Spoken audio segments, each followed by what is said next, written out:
Good morning. Our scripture reading this morning is taken from the book of Acts, chapter 2, verses 42 to 47, and this can be found on page 120 in the New Testament portion of your Pew Bible. So, reading from the book of Acts, chapter 2, beginning at verse 42. Hear what the Spirit says to the church. They devoted themselves to the apostles' teaching and fellowship, to the breaking of bread and the prayers. Awe came upon everyone because many wonders and signs were being done by the apostles. All who believed were together and had all things in common. They would sell their possessions and goods and distribute the proceeds to all as any had need. Day by day, as they spent much time together in the temple, they broke bread at home and ate their food with glad and generous hearts, praising God and having the goodwill of all the people. And day by day, the Lord added to their number those who were being saved. This is the word of the Lord.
As I mentioned to you before, for this great 50 days of Easter, we're beginning a new worship series, Life Elevated, which is meant to help us to understand more deeply and experience more deeply the implications of Christ's resurrection and the difference that makes for the life of the church and us as individuals in the world.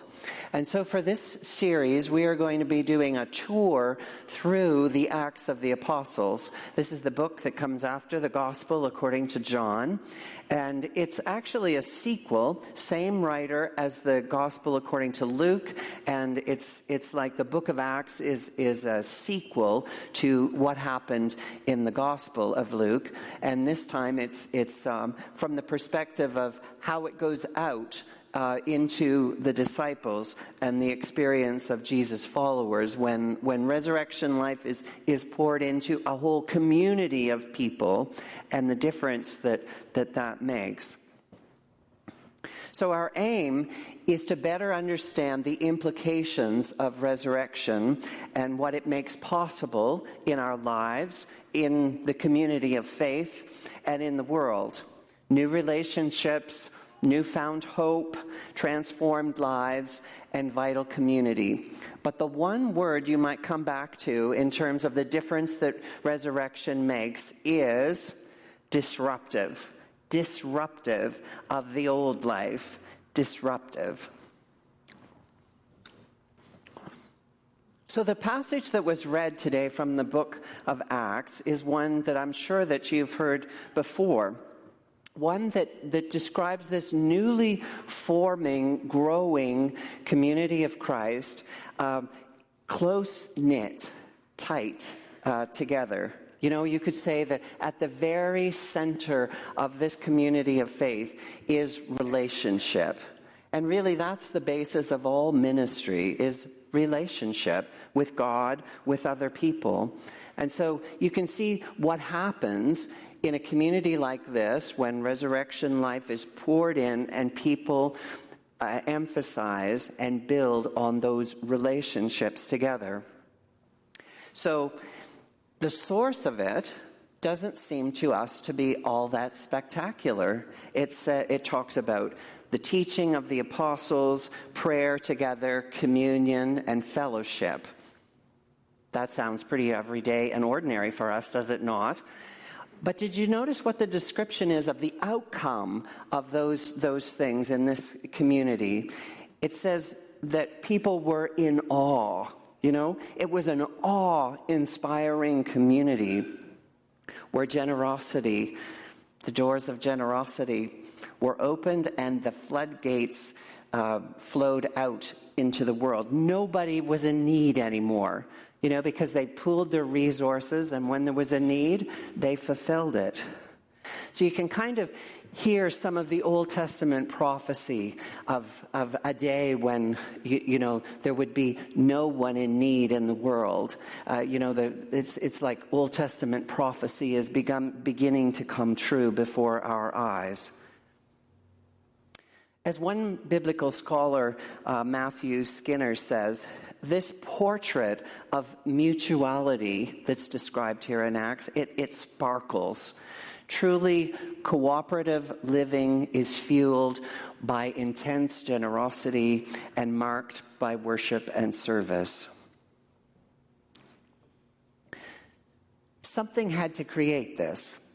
You know, there's some reason that a group of people being together could suddenly become awe-inspiring, and that these kinds of changes would happen in their lives to create a community like this.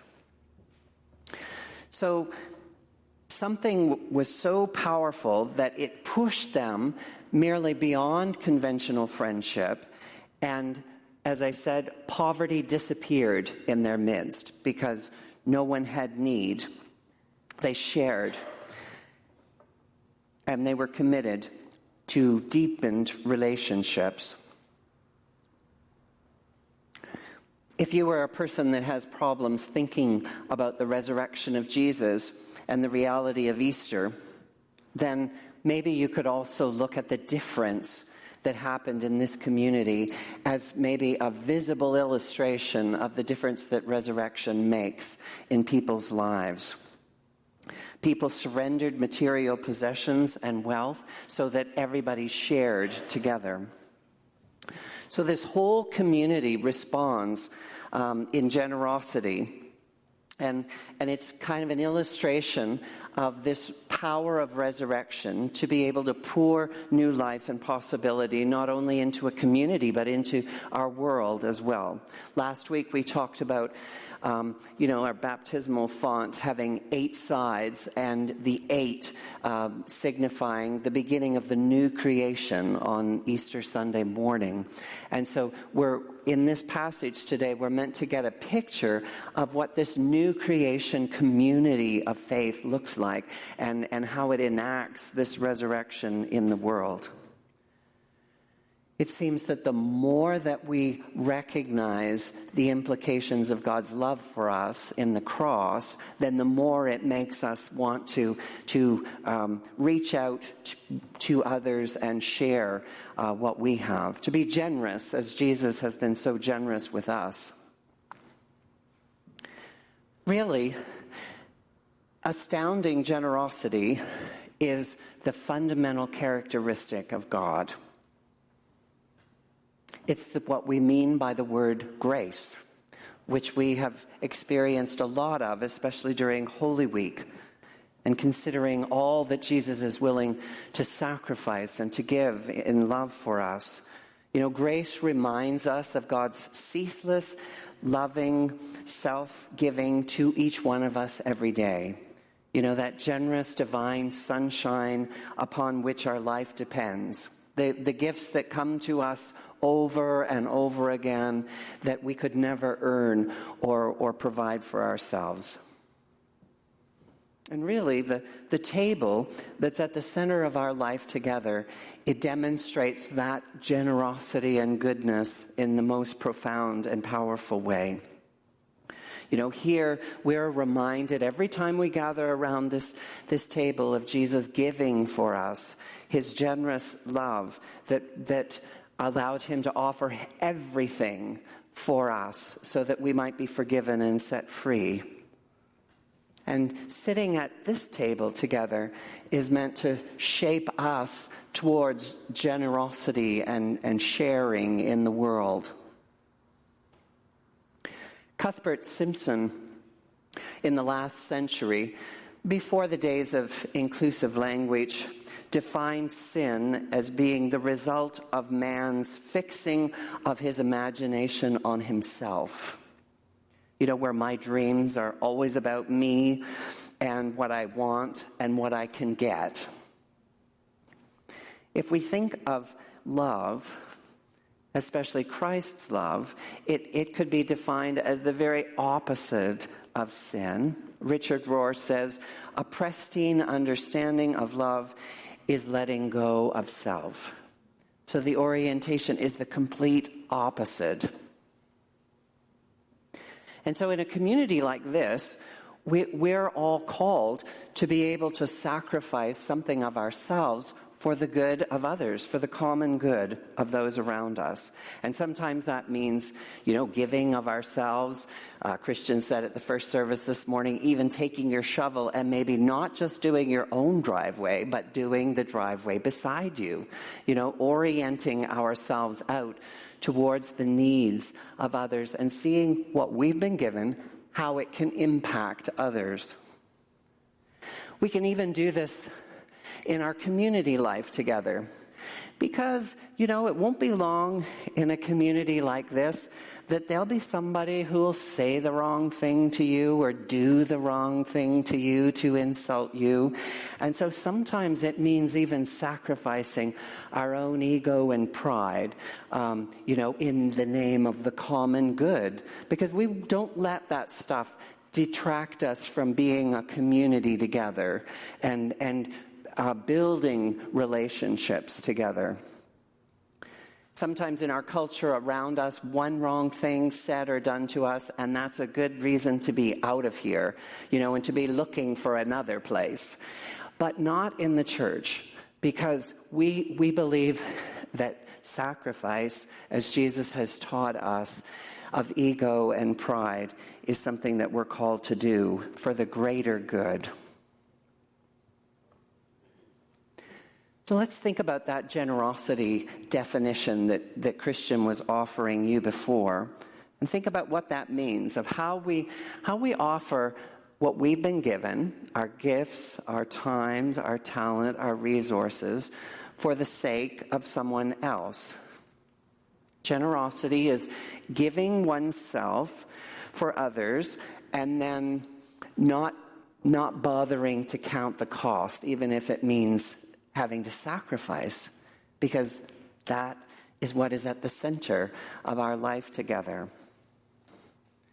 So what Jesus does on the cross is to help demonstrate the kind of depth of love that God has for each one of us. And the power of that love at work in our lives then makes us want to be able to share, to want to share that kind of sacrificial love for others and laying down our lives for others. As Jesus says, greater love has no one than this, to lay down one's life for one's friends. So we see this illustrated in this passage from Acts today, where these people are laying down their lives for each other. Jesus calls us to give away that kind of love, agape love, selfless love to others. And that this would be the kind of community where we cultivate that sort of love by our examples, and we encourage each other in that kind of love and giving. You know, every day in the culture in which we live, we're encouraged to see that real life is sort of in that next thing that you want to buy. You know, whether it's on eBay or Amazon or down at the Chinook Center. You know, it's always in the next thing. That's where happiness is going to lie. But our ancient wisdom that comes to us from Scripture points us in a different direction for the meaning and the purpose and the real happiness of life. And that is that happiness and joy comes not from getting, but from being able to give. Because we were actually made for generosity. We were. And actually, deep in our hearts, we love to be generous. And we're going to get to see an illustration of that this morning before we finish, too. And we get this from the God who created us. You know, God is the God of generosity. In those words of assurance today from John 3:16, it says, God so loved the world that he, what? Gave his only Son. We serve a giving God. And God created us in his own image so that we would be giving people as well.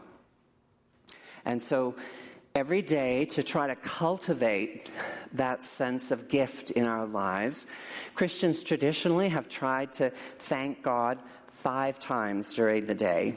Yeah. So you can think of the 3 meal times. You know, this is something that we do. And then think of when you get up, as soon as you get up, and then when you're going to bed.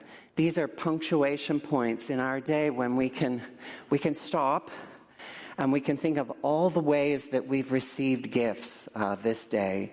And most of those are ones that we did nothing to create or make possible. As Christian was also saying in his story, when we pool our generosity together, like when we as a community give to the ministry of St. Andrew's, it helps to multiply the kind of impact that we can have in the world rather than just one person do it or one over here. But when we pool it, you know, some people say, oh, I don't have the time of day for organized religion. But when we do organize ourselves together in faith, we actually can have a much greater impact in being a force of resurrection and the new life of the new creation in a community. We should never underestimate what God can do when we pool our gifts together. Just like what's happening here at St. Andrew's later in the month.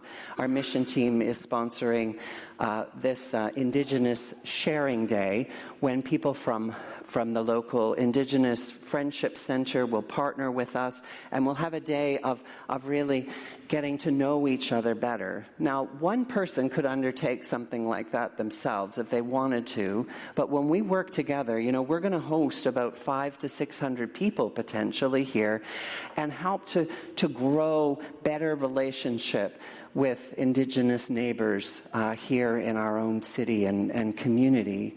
And so we can do better things when we pool our resources and give together. Science knows that generous giving is good for us. You know, it's been studied. Arthur Brooks is a Harvard professor, and he's studied both generosity and happiness in considerable depth. And he's found that there's something about giving that also blesses the giver. Remember Jesus when he said, it's more blessed to give than to receive? Well, science supports that. Because giving is able to fill you with a sense of joy. And so when scientists have studied this, they call this the warm glow feelings. But according to science, that giving actually helps to reduce your worry level. It helps to stimulate the pleasure centers in your brain, actually. You know, when they've looked at this and had MRIs to look at people's brains when they're stimulated towards giving, it lights up those pleasure points in the brain. It lowers anxiety, it gives better self-esteem, healthier blood pressure, and actually improved long-term health if we're able to give and be generous. So, what Jesus said a couple thousand years ago, science has proven to be true. We were created for this. We were created to be generous and giving people. So this morning, I'd like to challenge you to think about the rhythm of generosity in your own life and how you express that and act on it. You could say that your own generosity is like a selfie of who you are on the inside. So my question is, does your current selfie represent who you really want to be? You know, or is there a place that God may be asking you to step up and to give more generously? You know, and if money is a problem in an economy like this, then think of other ways. Are there other ways that you could be generous? Well, I have a video that I want to use this morning to help illustrate how there is something planted in us that wants for us to be generous. And we're having a little bit of trouble with the sound this morning, and so I'm going to kind of illustrate it for you. I'll tell you what's going on, because actually the visuals will tell it. This video was shot by a filmmaker in Atlanta. It's just before Christmas. It's part of a Head Start program. All these kids are involved in it, and most of them are low-income kids that could never afford gifts or Christmas trees, you know, for Christmas. And the filmmaker includes a little test in this film. So let's just take a look at it.